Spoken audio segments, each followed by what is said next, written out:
Imagine you're a project manager or a high-level leader in an engineering company or even a CEO.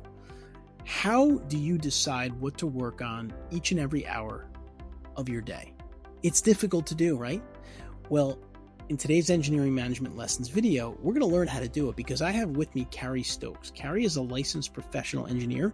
She is also the CEO and president of Barge Design Solutions, although she started there as an intern and has worked her way up. So Carrie, welcome. And first of all, congratulations on becoming the CEO at Barge Design Solutions. I know as the CEO, you have a million things to do every day. So I'm wondering if you can kind of take our viewers inside of your day or your approach to your day, and what can you share with us about how you decide where to focus your energy and your efforts every day as the CEO?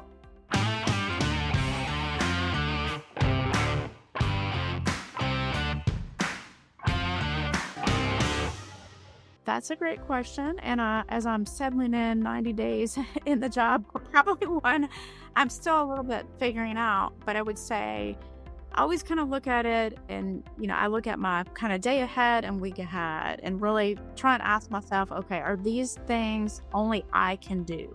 Or is there, others that I can ask for help? Can I engage them?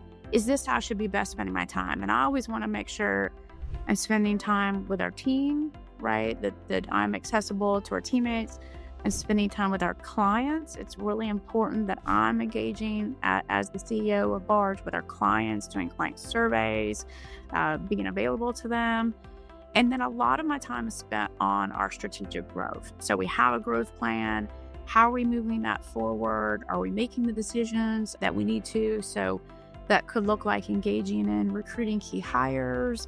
We have acquisition as part of our strategy. So kind of having, other firms, target candidates in the pipeline.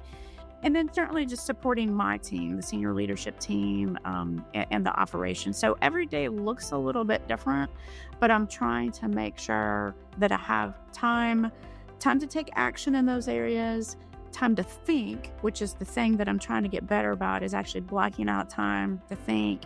And then over the course of maybe not every day, but the week, I try and make time to show gratitude and recognize. So I have handwritten, note cards, and I try and write, a few handwritten notes every week just to say thank you to people. That's awesome.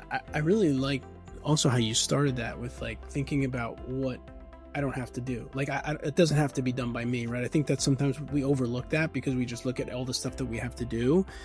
And it's maybe take a step back and say, do I have to do all this?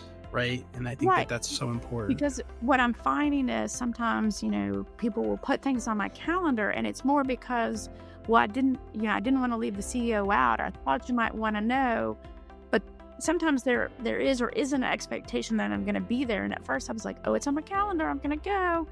And I get to choose, right? Hey, this is where I can have the most impact. This is where someone else being there really is a better fit. So learning to kind of just step back and ask those questions has been really helpful. That's great. And I really like also what you said about, trying to block off some just thinking time, right? Mm-hmm. I think that's really important for leaders. In fact, you reminded me of, I got to interview Kate Harris, who's the CEO of Stanley Consultants a couple of years back on this podcast. And she said something like, I go in my office and I try to just think 10 years in the future type of thing, and those are the kind of things I think as leaders, CEOs, leaders, you need to really be just timing just to think, put everything aside because, you're kind of helping to shift, the direction of the company. And if there's one idea that you might have, just because you get to interact with so many people, it could be a game changer. So I would also encourage those of you out there to take space, like Carrie's saying, to try to create some space for you to think. So Carrie, I appreciate everything you've shared with us. This is really great advice, and I hope that our listeners, I'm sure they'll be able to leverage it. So thank you again. Great. Thank you for having me. Once again, she is Carrie Stokes, licensed professional engineer, CEO and president of Barge Design Solutions. And thanks again, Carrie, for joining us. And I hope you can really take what Carrie shared with us and leverage it in your career. Think about your tasks. What do you have to do and what can you delegate? What's really important to you? What's impactful for your organization? Do you need to be in every meeting? If you enjoyed this video, start implementing some of what you heard to make a change. And also subscribe to our channel here, because we do put out videos like this on a weekly basis to help engineers and technical professionals become better managers and leaders. I'll see you next week.